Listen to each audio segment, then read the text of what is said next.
hər ikisi nə süd, nə də kofedir. İlk cəhdimizdəki rəftarın nəticəsi A qabının içində kofe idi, indi isə süd oldu.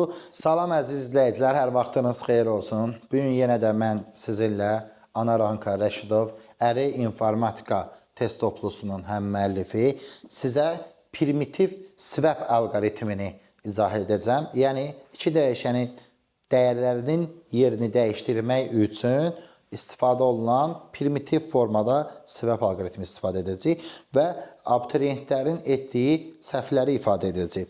Bunun üçün bugünkü nümunəmizdə bir qabda stəkanda kofe, bir stəkanda isə bizə süd var. Bu A dəyişənini təmsil edir, bu isə B dəyişənini təmsil edir.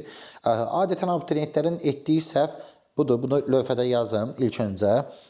Deməli belə, abituriyentlər belə ki, A dəyişənin qiyməti 3, B dəyişənin qiyməti 5 olduğu halda deyəndə ki, A-nın qiyməti B-də, B-nin qiyməti A-da olsun, onlar bu cür yanlışlıq edə bilirlər. A-ya mənimsədirlər B, B-yə mənimsədirlər A. Bu yanlışdır. Niyəsini indi ifadə edəcəm. Əgər biz A dəyişəninin A-ya mənimsətmişik B, əgər B dəyişəninin qiymətini A-da A-nı harasa köçürtmədən etsək, o zaman nə baş verəcək? Burada A-nı da, B-ni də rahat görək. O zaman bu dəyişən dəyərləri qarışmış olar. Bizim cari nümunədə belə bir şey etsək, gördüyümüz kimi hər ikisi nə süd, nə də kofedir, qaçıq bir məhlul olur. Deməli, bu yanlışdır. Yəni, əziz abituriyentlər, siz bu növ hərəkət etməməlisiniz. Bəs nə etməlisiniz? Nə etməli olduğunuzu lövhənin bu nahiyəsində izah edəcəyik. Yenə də təsəvvür edək ki, bizdə A dəyişəni var, qiyməti 3-dür, B dəyişəni var, qiyməti 5-dir. Bunun üçün bizim yenə ehtiyatda saxladığımız qablarımız ki var, yenə özü ortaya çıxdı. Bir daha bizdə burada A dəyişəni, hansı ki içində kofe var və B dəyişəni, hansı ki içində süd var. Bunları bir-birinə qarışmasının qarşısını almaqdan ötürü bizim üçüncü qaba ehtiyacımız var. Hansı ki C dəyişənidir. Bu, hələlik gördüyümüz kimi içi boşdur.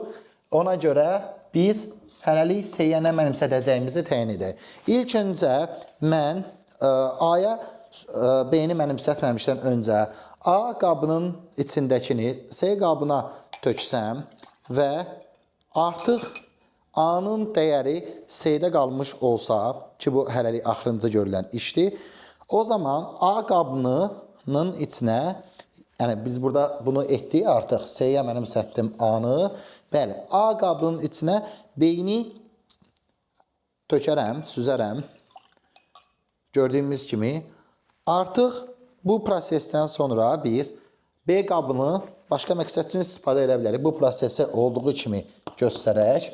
A-ya mənimsətdiyi B, çünki A-nın bir kopyasını C-də saxlamışdıq. Bundan sonra artıq biz A-nın ilkin qiymətini ki C-də saxlamışdıq, yəni A-nın ilkin qiymətini ki C-də saxlamışdıq, onu B qabına əlavə edə bilərəm. Və gördüyünüz kimi C qabı bizə temporary, yəni müvəqqəti istifadə olunan bir qab idi.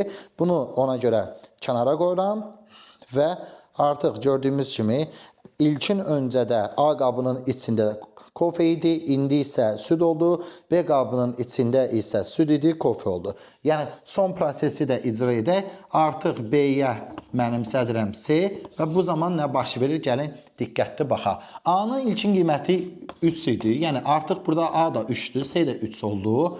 B-nin qiyməti 5 idi. Yəni, B də 5 oldu, 5 idi, A da 5 oldu artıq. Yəni, A-nın kopyasını əvvəlcədən saxlamışıq amma. C-nin qiyməti 3 olduğundan biz burada B-yə mənimsədilən dəyər 3 dəyəri olur. Çünki C-nin qiyməti 3 idi. Və hansı ki, əvvəlcədən A-nın qiyməti bizdə, bunu rahat şəkildə göstərək. A-nın qiyməti bizdə 3 idi. B-nin qiyməti isə 5 idi. Bu prosesdən sonra gördüyümüz kimi A-nın qiyməti yekun olaraq 5. B-nin qiyməti isə yekun olaraq A-nın qiyməti yekun olaraq 3 idi, bəli. A-nın qiyməti 3 idi, çevrildi oldu gördüyümüz kimi 5. B-nin qiyməti 5 idi, çevrildi oldu 3. Bu prosesi icra etdik.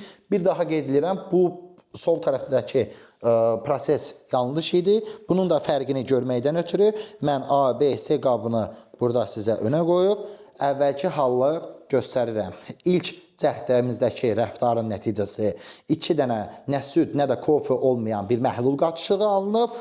Amma bu ikinci nümunəmizdə, hansı ki düzgün nümunəmizdə gördüyümüz kimi kofe və süd bir-birinə qatışmadan ayrı-ayrı qablarda öz yer dəyişmələrini edib. Bugünkü videomuz bu qədər. Ümidvaram artıq müəyyən qədər ilkin anlayışları biz mənimsəyə bilirik və bu videolar sizə xeyir edir. Bu və bu kimi videoları davamı gəlməyi üçün dəstək olmağı unutmayın. Kanala abunə olaraq bildirişləri açırsınız. Daha sonra isə kommentlərdə, şərhlərdə, yəni öz fikirlərinizi bildirərək paylaşırsınız. Sağ olun, növbəti videolarda görüşənədək.